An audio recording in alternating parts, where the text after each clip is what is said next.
zonna ze mukola, you register them.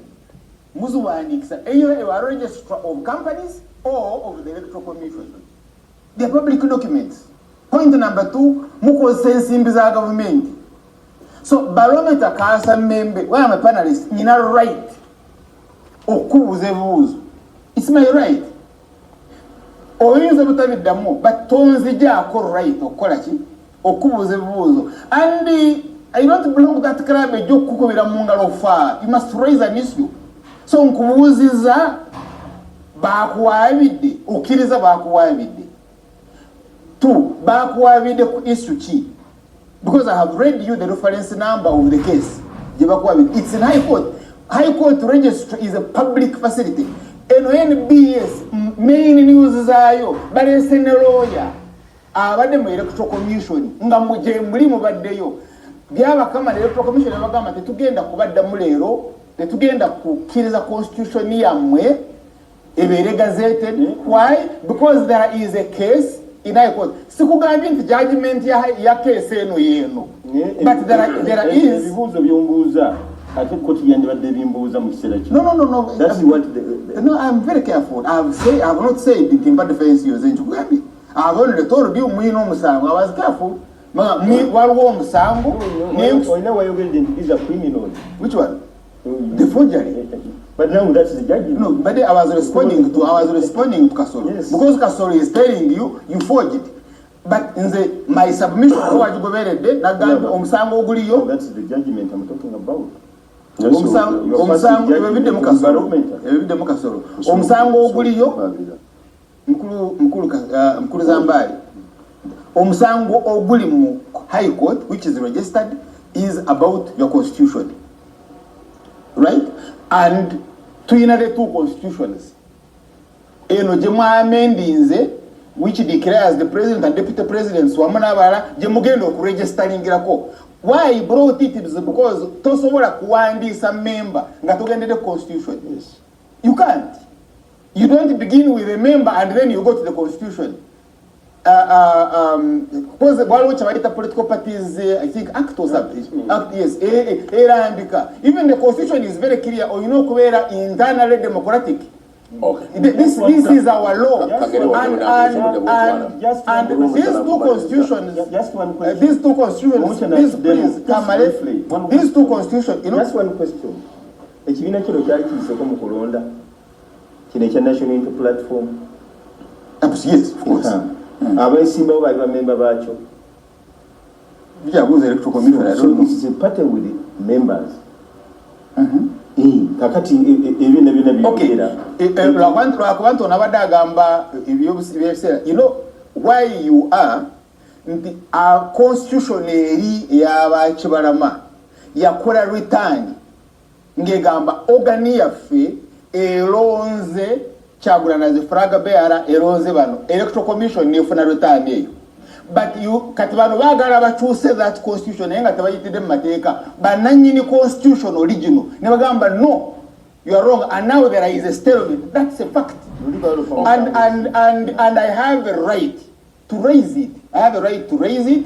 Bowo chidemu with the facts, but see to begin ukuboroga. To see you are in propaganda. No, bring the facts. Why kuwacha Electoral Commission eganye okukiriza constitution ya kati webeji ganye munaji registeringira kave Nambooze tuli kutunulira byonna byogeddwa byonna weebiri ne political parties mu mbeera eriwo ziyinza kukola zikyobulungi. How can they do better? At least newankubadde byonna weebiri ziyinza kukola zitya? Well, bannayuganda balina kwenunula. Nze kyenagambye nti tetuli mu nkola ya bibiina byabufuzi. Bannayuganda tulina omulimu ogw'okukola ogw'okweterereza eggwanga. Bwe tunaaba tukola bano tendency eri bweti every voice objecting to the operation bajja criminalizinga. Omuntu ajja kujja wagambe gwe oyogedde boti kyategeeza nti gwe tokyalina na right ku resisting operation because the oppressor has the tools of violence. mbukakati gwe oyogera bajja kutta kakati no gwe batta ate omusango gwe batta otisiza n'abalala naye omusi ye talina musango wabula gwe mwe mutisa abaana b'abantu mwe abayisa mubattisa abaana naye abassa ye tastandinga any element tebamukondeminga wabula omuntu aliwo okutegeeza bajja batta because they have tools of violence. Museveni yatambula wano mu gy'ekinaana ng'agamba obote bw'ona obba akalulu tujja genda mu nsiko. Tolowooza nti ate ye Museveni baamuzaalira ku mwezi ng'ate nze maama wange nanzaalira mu bitooke. That nze sirina right egamba ku muntu nti if you govern me unconstitutionally wava dda naawe ku constitution ate oŋŋamba mbuze menya amateeka nga gwe wava dda ne ku constitution. Article 3 eya constitution in fact tensaba na busabi but makes it an obligation nti bwe ndaba omuntu yenna avudde ku semateeka nina okukola kyonna wansi w'enjuba okumulwanyisa.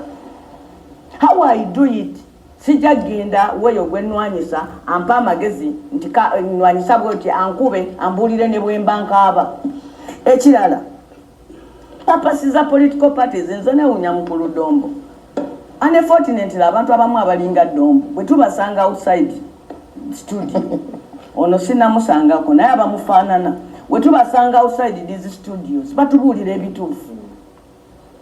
Nze mbewuunya nabwewuunya oba balina emitwe ebiri nga bw'ayingira awantu guno agusikako n'ateekako guli bw'ava wano n'ajjako guli n'assaako guno buli world over ne bwogenda n'osoma why people make political parties. Abantu ekibaformingisa political parties is to come together and take power. Kati yo omuntu akikunyumiza wano akibulire n'abaana bange bakiwulire mbu bwe mukuŋŋaana ng'ekibiina ky'ebyobufuzi n'ekigendererwa eky'okutwala obuyinza nti muba mukoze kikyamu. Bano ekibakoze ebibiina baagala buyinza. Exactly, that's why people form political parties. Ne bwogenda n'onyonyola mu dictionary ki ne bw'oligenda mu ttendekero kibakubuuza abantu ekibategesaawo ebibiina ki nti abantu baba bagambye balina ideology yemu, they have the same outlook jaga nti twagala tukulembera wetu, they come together to take power. Ne kakati ono akyagala akisomesa abaana nti n'okulowooza obulowooza okwagala otwala obuyinza bunakyo kiba kikolwa kyakivve naye ebyo byonna babikola babigenderedde. Kyova olaba mu masomero tebakyayagala basomese political science.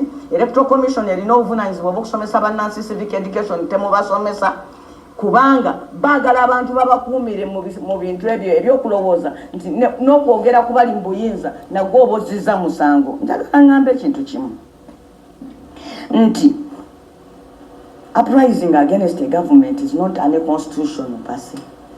Nkugambye article number 3 mwemuva ku semateeka. Olwaleero nzize wano nga tuva kulaba famire ya Kanata Muhammad. Abaana abato n'abamu be baleka mu lubuto nga batudde wali Dombo nga kitaabwe baamubuzaawo mu 2021 nga mulangiridde akalulu. Mugambye nti waliyo okulonda buli omu awagire gw'ayagala. Kanada n'agamba nze ngenda kuwagira Kyagulanyi, ngenda kuwagira Mulima Mayundi. Ne bamunona ne bamutwala nakati taddanga. Tuva kulaba famire ya Yuda Sempijja bagamba waliyo akalulu 2021 tusanze maama w'omukazi omukadde nga ne wabadde abeera ennyumba bagimugyemu omwana we mwamutwala nga mwe mulangiridde akalulu. Mukere ku makya mugambe nti ffe tujja fuga paka obulamu bwaffe okutuuka okufa tetuvuganyizibwa. Ne mukwata police ne mugifuula a tool against citizens. Omuntu n'asituka n'agamba ndabye leero poliisi kyegamba nti bano twabasanze n'engoye ezifaanana ez'amagye. Etteeka terigaana muntu kwambala lugoye lufaanana lw'amagye, emugaana kwambala lugoye lw'amagye.